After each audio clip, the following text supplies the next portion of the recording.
Halo teman-teman, hari ini kita bakal belajar tentang untung dan rugi. Pernah nggak sih kalian mikir gimana sih caranya satu usaha bisa untung, rugi, atau malah impas? Nah, biar nggak bingung, kita lihat aja yuk kisah Ibu Siti, seorang ibu rumah tangga yang baru memulai usaha ternak ikan di rumahnya. Kira-kira gimana ya hasilnya?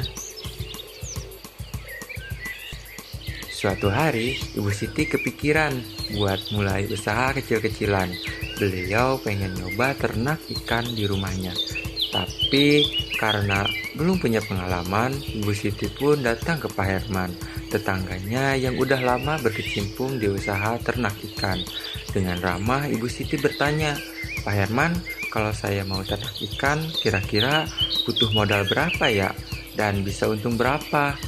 Pak Herman pun menjelaskan dengan sabar, kalau modalnya 1 juta, biasanya dapat untung sekitar 30% kalau panennya bagus. Wah, Bu Siti jadi semangat deh.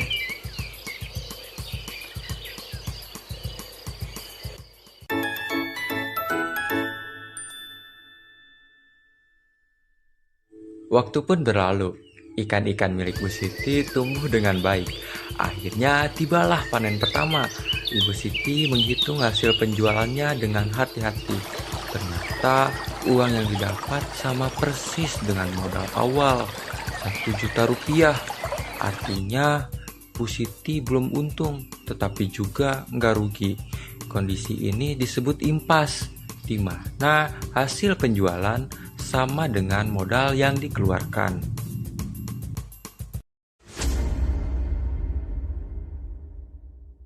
Beberapa bulan kemudian, hujan terus-menerus dan beberapa ikan tidak tumbuh dengan baik. Saat panen tiba, hasil penjualan Ibu Siti cuma Rp800.000, padahal modalnya tetap 1 juta. Artinya, Ibu Siti mengalami rugi. Rugi terjadi kalau modal yang dikeluarkan lebih dari hasil penjualan. Mari kita hitung berapa kerugian yang dialami Ibu Siti. Dengan modal 1 juta dan hasil 800.000, maka 1 juta dikurangi 800.000 hasilnya 200.000. Berarti kerugian yang dialami Ibu Siti yaitu 200.000. Selanjutnya, kita hitung berapa persentase kerugian yang dialami Ibu Siti. Dengan rugi dibagi modal dikalikan dengan 100%, di mana kerugiannya itu 200.000, dengan modal 1 juta dikali dengan 100%, yang hasilnya itu 20%. Jadi, persentase kerugian yang dialami Ibu Siti yaitu sebesar 20%.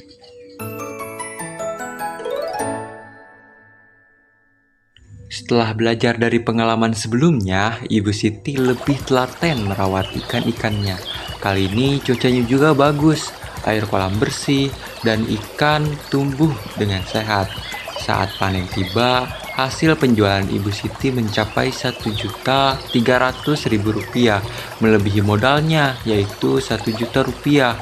Wah, akhirnya Ibu Siti untung. Kebalikan dari rugi, untung terjadi kalau modal yang dikeluarkan kurang dari hasil penjualan. Mari kita hitung keuntungan yang dihasilkan Ibu Siti. Dengan modal 1 juta dan hasil 1.300.000, maka hasil dikurangi modal yang hasilnya itu 300.000. Berarti keuntungan yang didapat Ibu Siti yaitu 300.000. Selanjutnya kita hitung persentase keuntungannya, di mana persentase keuntungan itu untung dibagi modal dikalikan dengan 100%, di mana keuntungannya itu 300.000 dan modalnya 1 juta dikalikan dengan 100%, hasilnya itu 30%. Jadi persentase untungnya itu 30%. Nah, teman-teman, dari kisah Ibu Siti kita bisa belajar banyak hal. Dalam dunia usaha, hasil bisa impas, rugi, atau untung. Untung jika hasil penjualan lebih dari modal, rugi hasil penjualan kurang dari modal, dan impas hasil penjualan sama dengan modal.